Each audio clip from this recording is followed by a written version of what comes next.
The annoying thing about small talk?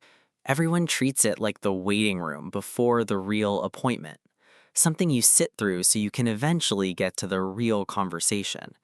But here's what nobody tells you: there is no real conversation waiting on the other side of small talk. Small talk is the door. Every friendship you have, every relationship started with something embarrassingly basic. So, how do you know the host? Crazy weather, right? Your best friend right now started as a stranger asking you something equally dumb. And I'm going to prove that to you with something that happened to me, because by the end of it, you're going to look back at the start of this story completely differently. There's a guy at my gym named Marcus. Same 6 a.m. slot, treadmills side by side. For 3 weeks, our entire relationship was a nod and morning, nothing else. I remember thinking, this man and I are going to do this for 10 years and die knowing nothing about each other. If you're honest, that's true of half the people in your life. Not because there's no chemistry, just because nobody moved first. That nod is floor one. Facts. Names, jobs, how you know someone, what time they show up. It's the lobby. Nothing wrong with the lobby, everyone starts there. The problem is never arriving. If a relationship stalls on morning for 10 years, you weren't bad at talking to people, you just never found the stairs. Here's what changed how I saw that nod. In 1997, a psychologist named Arthur Aaron ran an experiment at Stony Brook University. He sat total strangers across from each other under fluorescent lab lighting, handed them a sheet of 36 questions, and gave them 45 minutes to work through it. A separate pair got small talk instead. Favorite restaurant, what was high school like? Afterward, everyone rated how close they felt to the stranger across the table.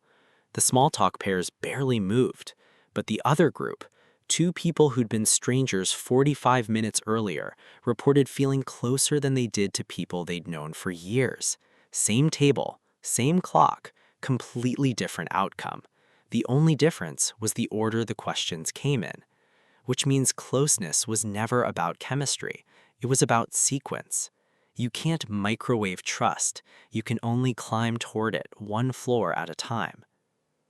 Week 4, I'm on the treadmill, and instead of the nod, I asked Marcus, "Do you actually like coming this early, or is it just the only slot that works?" That's floor 2. Opinions.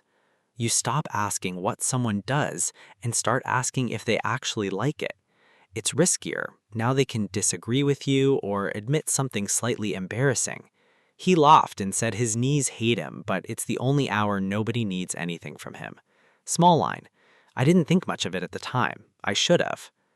A few weeks later, he mentions almost offhand that he started coming this early after everything last year. I didn't need a clever follow-up. He'd already handed me the door. I just said, "What happened last year?" That's floor 3. Experiences and feelings, the real hinge of the whole staircase, because this is the floor where trust stops being assumed and starts being tested. He could have deflected.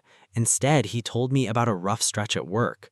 Nothing dramatic, but it was the first real sentence either of us had said in a month of mornings. People don't open up because you ask brilliant questions. They open up because somewhere in that pause, you've made it safe enough to answer honestly. 3 months in, or stretching after a run, and there's a pause that goes on a beat too long. I felt that specific pulse spike you get when a bigger question is sitting right there and you have to decide whether to spend it or let it die. I said 5 words before asking anything. "Can I ask you something honest?" He said, "Yeah, go for it." I asked, "Are you actually doing okay?" He didn't answer. He just kept looking at his shoes, and I remember making myself stay quiet instead of filling the silence for him because I could tell whatever was coming needed the space. 5 seconds, 10, long enough that I started to wonder if I'd asked the wrong thing. Then he told me his marriage had ended the year before. That 6 a.m. slot wasn't about his knees. It was the 1 hour of the day that still felt like his. And that's when the whole story rearranges itself in your head. The only hour nobody needs anything from him wasn't a throwaway line about knees. That was floor 4 sitting in plain sight 3 months early, waiting for enough trust to be worth saying out loud. That's floor 4, honesty. You don't arrive there with a clever question. You arrive there because floors 1 through 3 already went well, and there's finally enough sitting in the trust account to cover a withdrawal that size.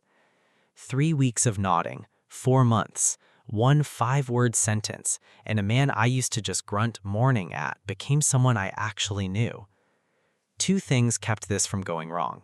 You can only skip one floor at a time, and only when the moment's unusually warm.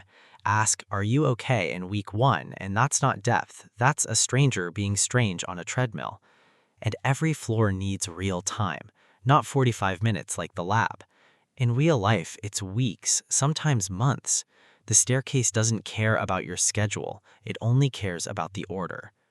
And it only works both ways.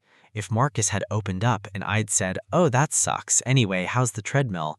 the whole thing snaps back to floor 1 and stays there for good. So when he told me, I told him something real back. Small talk doesn't stop deep conversations from happening. Small talk is how deep conversations earn the right to exist. So if you've ever decided you're just bad at small talk, especially if you're shy, you're not. You were never stuck in the waiting room. You were standing at the bottom of a staircase waiting for someone else to take the first step, when it was always going to have to be you. Here's what I want you to do. Think of one person right now you're stuck on floor 1 with. A coworker, a neighbor, someone you've nodded at for actual years. Tell me who and what floor you think you're really on with them in the comments. I'm Sam and I read every single one. The door was never closed. Nobody's just knocked yet. If this video helped you, subscribe for more videos that will help you become better every day.